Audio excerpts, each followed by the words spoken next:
నమస్తే. ప్రస్తుతం మనతో పాటు సీనియర్ జర్నలిస్ట్ దాము బాలాజీ ఉన్నారు. ఆయనతో మాట్లాడదాం. నమస్తే సార్. నమస్తే. సార్ షర్మిల యూఎస్ ఎళ్లారు ఆవిడ ఫ్యామిలీతో. అండ్ యూకేకి తెలిసిందే జగన్ వెళ్లారు ఆయన ఫ్యామిలీతో. సో వీళ్ళిద్దరూ మళ్ళీ అంటే కుటుంబ సభ్యులందరూ ఒక యూకేలో కలుస్తున్నారు అని చెప్పేసి వార్తలొస్తున్నాయి. అంటే ఎంతవరకు నిజమై ఉండొచ్చు సార్? ఇప్పుడు జగన్ లండన్ జర్నీ అనేది మొత్తం తెలుగుదేశం మీడియా అంతా దాని మీద ఫోకస్ చేసింది. సోషల్ మీడియా ప్రతి అంశాన్ని హైలైట్ చేసి రాస్తుంది.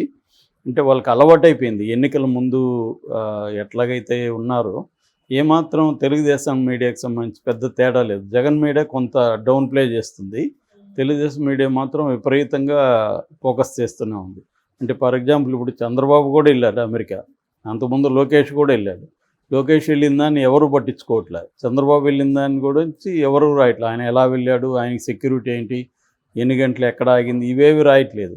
కానీ జగన్ది ప్రతి అడుగు ప్రతి నిమిషం కూడా తెలుగుదేశం మీడియా ఫాలో అవుతుంది. ఓన్లీ సోషల్ మీడియా అయితే పర్వాలేదు, కానీ ఆంధ్రజ్యోతి ఈనాడు లాంటివి కూడా దాని మీద ఫోకస్ చేసి ప్రతి డీటెయిల్ని రాస్తున్నారు. సో అసలు ఏం జరుగుతుంది, వాళ్ళు ఏం రాస్తున్నారు అనేది చూసినప్పుడు యాక్చువల్గా జగన్ ఒక ప్రైవేట్ విమానంలో వెళ్ళారు. కొలంబో విస్తార్ జెట్, అది కంపెనీకి సంబంధించి బొంబార్డియర్ 7500 అనే విమానంలో వెళ్ళారు. దాంట్లో 14 సీట్లు ఉంటాయని చెప్తున్నారు.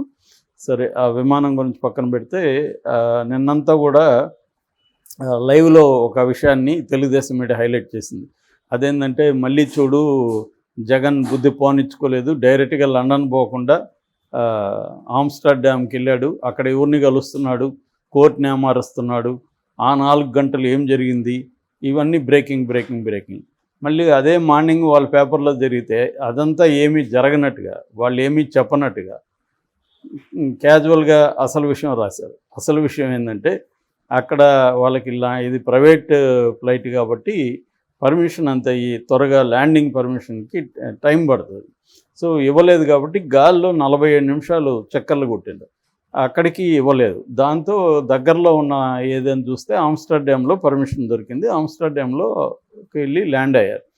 ల్యాండ్ అయ్యి మామూలుగా అయితే 10:30కి మార్నింగ్, అంటే మొన్న ఫ్రైడే బయలుదేరారు నైటు, మార్నింగ్ 10:30కి లండన్లో దిగాలి లోటాన్ ఎయిర్పోర్ట్లో. కానీ ఆమ్స్టర్డామ్లో పర్మిషన్ దొరికింది కాబట్టి అక్కడ ఆగారు. 1:30 వరకు అక్కడ ఉన్నారు. దాని తర్వాత పర్మిషన్ క్లియర్ అయింది. ఇక్కడ క్లియర్ అయినప్పుడు మళ్ళీ వీళ్ళు వెళ్ళి 2:30కి ల్యాండ్ అయ్యారు లోటాన్ ఎయిర్పోర్ట్ లండన్లో. సో ఇది జరిగిందని మళ్ళీ వీళ్ళే రాస్తారు మార్నింగ్. అంటే నిన్నంతా మరి అవన్నీ కూడా వీడియోలో ఎక్కడికి పోలేదుగా ఉన్నాయి. ఇలా ఉంటుందన్నమాట. అంటే ఒక అబద్ధాలని ప్రమోట్ చేయడం, లేని దాన్ని క్రియేట్ చేయడం అనేది అలవాటైపోయి బహుశా వాళ్ళ వల్ల కాదేమో, నిజాలు మా వల్ల కాదు సార్, నిజాలు చెప్పలేము అన్నట్టుగా అయిపోయింది మీడియా. సో అలా రాశారు. దాని తర్వాత ఏమో అక్కడ సెక్యూరిటీ వెళ్ళారు. తర్వాత అక్కడ ఇప్పుడు లండన్లో ప్రతి దేశంలోనూ 2గా విడిపోయి ఉంటారు అక్కడ ఉన్నవాళ్ళు కూడా. కొంతమంది వైసీపీ, కొంతమంది తెలుగుదేశం. అట్లాగే లండన్లో కూడా వైసీపీ అభిమానులు ఉంటారు. వాళ్ళు వచ్చి ఎయిర్పోర్ట్లో రిసీవ్ చేసుకున్నారు. అట్లాగే దారిలో కూడా కొంత వెయిట్ చేశారు అక్కడక్కడ. అందులో ఒక అతను ఏదో మోకాళ్ళ మీద దండం పెడుతున్నట్టుగా ఉన్నాడు. సో దాన్ని వీళ్ళు ఇదంతా కూడా వీళ్ళే అరేంజ్ చేశారు. అవును, అరేంజ్ చేస్తారు. మీరు చంద్రబాబు వెళ్తే అరేంజ్ చేయరా? అక్కడ ఎవరు వెళ్ళినా అరేంజే కదా చేస్తారు. సో అరేంజ్ చేశారు, దానికి ఎంత డబ్బులు అయింది అది ఇదని రాస్తున్నారు. మరి ఇప్పుడు చంద్రబాబు అమెరికా టూర్లో వెళ్ళాడు, దానికి ఎంత డబ్బులు అయిందో కూడా రాయాలి కదా, ఆయనకి ఎంత అవుతుందని. సో అది రాయరు, జగన్ది రాస్తారు. ఎవరైనా వీళ్ళు టూర్లు వెళ్ళినప్పుడు డబ్బులు ఖర్చు అవుతుంది కదా, ప్రైవేట్ వాళ్ళు వెళ్ళినా అవుతుంది, మనం వెళ్ళినా అవుతుంది. వాళ్ళు వెళ్తే ఇంకొంత ఎక్కువ పెడతారు వాళ్ళు. రెండోది సెక్యూరిటీ. ఇప్పుడు చంద్రబాబుకి సెక్యూరిటీ వెళ్ళలేదా? Z+ సెక్యూరిటీ ఇచ్చారు కదా, దానికి ఎంత బిల్ అయింది, అదంతా ప్రభుత్వమే భరిస్తుందని జగన్ రాస్తున్నారు. లండన్లో మొత్తం 4 భద్రతా సిబ్బంది ఉన్నారు, వాళ్ళకి ₹1,00,00,000 అయిందని రాశారు. మరి చంద్రబాబుకి ఎంత అయిందో కూడా రాయాలి కదా. ఇప్పుడు చంద్రబాబుకి ఎక్స్ట్రాగా 24 మందిని సెక్యూరిటీకి ఇచ్చారు, వాళ్ళకి ఎంత డబ్బులు అవుతుంది? ఆ డబ్బులు గవర్నమెంట్ది కాదు కదా, అది ప్రజలదే కదా. మరి చంద్రబాబుకి ఎందుకు ఎంత భద్రత అని అడగాలి కదా మీడియా, అది అడగదు. అంటే జగన్ మాత్రం ఎందుకు ఫోకస్ చేస్తున్నారు? సో ఇదేంటంటే ఇంకా వీళ్ళు జనాల్ని వెధవలు అనుకుంటారా, లేకపోతే బ్రెయిన్లెస్ అనుకుంటారో తెలియదు. సో ఇది రాస్తున్నారు. తర్వాత ఫ్లైట్ ఖర్చులు ఇంత ఖర్చు పెడతాడా అని. మామూలుగా అయితే ఖర్చులు రాయొచ్చు, తప్పులేదు. ఎంత అవుతుందో జనాలకి తెలిస్తే మంచిదే. మనం ఇప్పుడు డబ్బున్నోళ్ళు ఫ్లైట్ సపరేట్గా వేసుకొని వెళ్తే ఎంత అవుతుంది అనేది మంచిదే. ఈ ఫ్లైట్కి వచ్చి గంటకి 12 లక్షలు అవుతుందని చెప్తున్నారు. దాన్ని ఒక ఆంధ్రజ్యోతి పత్రిక డీటెయిల్గా బ్రేక్ డౌన్ చేసి కూడా ఇచ్చారు. ఇది ఎంత నిజమో తెలియదు. వాళ్ళు చెప్తున్నది ఏమంటే మామూలుగా ఫ్లైట్లో పోతే 25,000 నుంచి 55,000కి అవుతుంది జనరల్ క్లాస్ అయితే. ఎకనామీ అయితే 1,50,000 నుంచి 2 లక్షలకు అవుతుంది. ఫస్ట్ క్లాస్లో పోతే 3 లక్షలు అవుతుంది. అంటే ఫస్ట్ క్లాస్లో పోయినా కూడా ఎంత అవుతుంది అనేది ఒక లెక్కేశారు. ఫస్ట్ క్లాస్లో ఎందుకు పోతారు?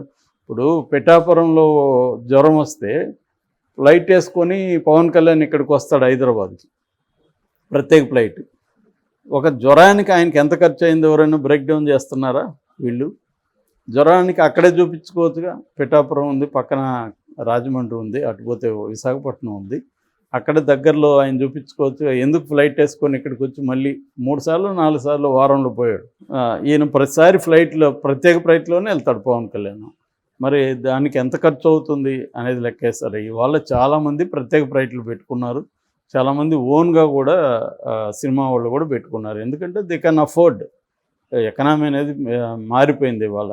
చాలామంది ప్రైవేట్ ఫ్లైట్లు పెట్టుకుంటున్నారు.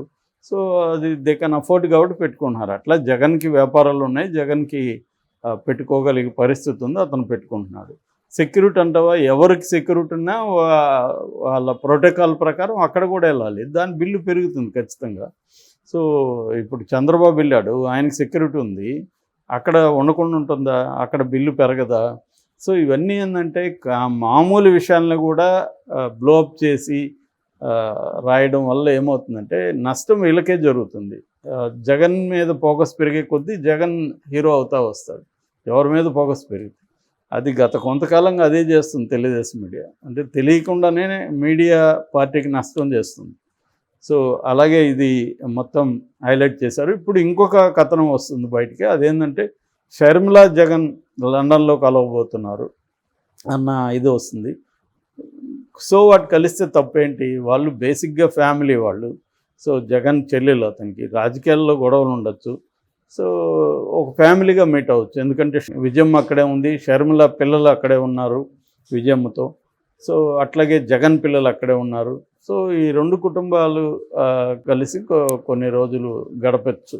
ఎందుకంటే వాళ్ళకి ఇక్కడ కుదరదు. జనరల్గానే చాలామంది ఏంటంటే ఫ్రెండ్స్ కూడా ఇప్పుడు సెలబ్రిటీ వాళ్ళు కలవాలంటే కూడా విదేశాల్లోకి వెళ్తారు ఎక్కువ. ఆ మధ్య కూడా మా ఫ్రెండ్ ఒక సంఘటన చెప్పాడు. ఆస్ట్రేలియాలో తను ఎవరో ఇంటికి రమ్మంటే వెళ్తే అక్కడ ఒక అతను ఉన్నాడు. మిమ్మల్ని ఎక్కడో చూశాను సార్ అన్నాడు మా ఫ్రెండ్. ఎందుకంటే మా ఫ్రెండ్కి తెలియదు, సినిమా ఇండస్ట్రీ గురించి తెలియదు. ఆస్ట్రేలియాలోనే ఉంటాడు అతను. అంటే నా పేరు నాగార్జున అన్నాడు ఈయన. సో అలా ఉంటుంది. అంటే వీళ్ళు వెకేషన్స్కి అక్కడికి వెళ్తారు. అక్కడైతే ఎక్కువ మంది గుర్తుపట్టరు అనేది కొన్ని యూరోపియన్ దేశాలకి ప్రైవసీ కోసం వాళ్ళకి వెళ్తారు. They can afford it.